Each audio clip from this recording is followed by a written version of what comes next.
Okay, so back in November of 2019, which seems an absolute eternity ago. Can you remember back in November of 2019 when the world seemed normal? And anyway, enough of that. Back in November of 2019, DJI released this, the DJI MAVIC Mini. And still to this day, it baffles me as to how small it is. Look, you can fit it behind your hand, fit it behind your phone.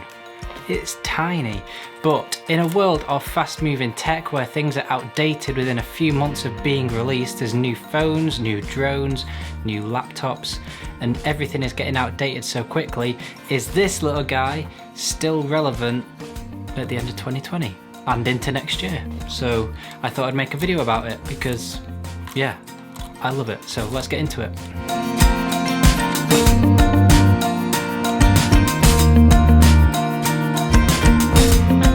So this little drone has been available for almost a year now, and I've owned it for just coming up to 6 months, and it is the first drone I've ever owned. I'd never flown a drone before owning this, and I didn't know what to expect. I knew that I wanted to take my YouTube videos to the next level with some aerial footage, but I didn't have any experience of flying a drone. I'd seen other people flying drones, but this is the perfect beginner flyer drone.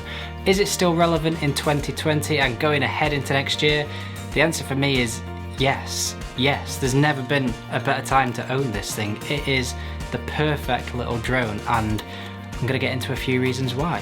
Okay, so the first reason is the weight of this little thing, and this was one of the main selling points behind it when it first came out, but it is still relevant to this day. It only weighs 249 grams, and it tells you right there. So if you get stopped and asked how much it weighs, you can prove that it is below the weight limit that you have to register your drone or be a registered pilot to fly a drone. You don't need to register this thing because it is so light. And that is a big deal because you don't have to do your drone pilot license, and you don't have to register it, which both cost you money, and you have to renew it every year. With this little thing, you can just whack it out your bag, follow the drone laws, which are very important to be following, by the way, and just fly it wherever you want, as long as you are following those laws and you're not flying it around airports or other airfields around people and their houses. Use your brains and follow the laws, and you can fly this pretty much wherever you want, even indoors. You can fly it indoors. If you get the Fly More combo, it comes with the little propeller guards, then you can fly it around your house and not have to worry about crashing it, because you can crash it into walls and it'll just bounce off. Now, the second reason for me that this drone is still relevant is the size of it. As I've already said, it is tiny. You can fit it behind your hand or your phone. But another reason that that is great is because it's so easy to just put in a bag and take it with you anywhere. You've not got to carry it around in another big bag like some of the more professional drones like the DJI Phantom. It's massive and you've got to carry it around in a big box because it doesn't fold up. It is a professional drone, and this isn't. Well, it could be used professionally technically if you know what you're doing with it, but you can just whack it in your bag and unfold the legs, and away you go. It is so easy, it is so portable, and that also makes it a little bit more inconspicuous. If you're trying to set up a DJI Phantom and it's massive and you're unpacking it in its big box, people are going to see you, they're going to ask what you're on about. This, people can barely hear it when it's in the air. If you've got it high enough in the air, people won't even know it's there, so it is a lot more inconspicuous. I was flying this around the beach in Wales the other day. No one noticed it. No one noticed it at all. Again, if you're following the rules and the laws, which you should be doing, it's very inconspicuous and people aren't really going to know you're there. And because of the weight and size of this thing, it's basically classed as a toy. And who doesn't want a toy like this? It's awesome. So, moving on to the camera. Now, the camera is mounted on a 3-axis gimbal. I have the little protector on it at the moment, but there is a 3-axis gimbal that the camera is mounted to, which does an amazing job of stabilizing it, even in wind. Now, you'd think with this little thing being so light, it would struggle in the wind. I wouldn't want to take it into big strong winds. I wouldn't want to fly any drone in a big strong wind, but little breezes up to maybe 15 miles an hour, this thing copes really well. It's really strong into the wind, and that baffled me. And the gimbal as well in those breezes does a really good job of stabilizing the footage. So again, yeah, great little camera. People were complaining when it first came out that it wasn't 4K, but you're not paying for a professional high-level drone. it's classed as a toy. It's 249 grams, and to get that weight you've had to compromise on other things, and one of those is the camera, but it is still 2.7K. That is really, really good. It's not 4K, but you're not paying for that. You pay for that in the higher end drones like the Mavics and the Phantoms. Doesn't matter that it's not 4K. The picture in this is really, really good. I've also not had any problems editing with it. Now, a lot of people do say that editing drone footage, especially DJI footage, can be quite difficult and laggy on Final Cut or whatever software you're using. I've not had a problem with this using Final Cut.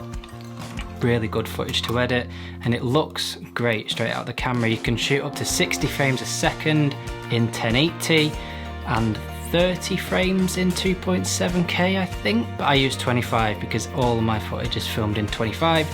Now, when this drone first came out last year, you only had control of it with the auto camera controls, so the camera basically did everything for you, the exposures, the shutter speeds. Because of a firmware update earlier this year, you now have full manual control. So if you've not done that firmware update, definitely do it. But if you want to use full manual controls doing video, you will have to buy some ND filters if you're shooting in bright daylight, which you probably will be doing. I use it on auto all the time, and there's one reason for that.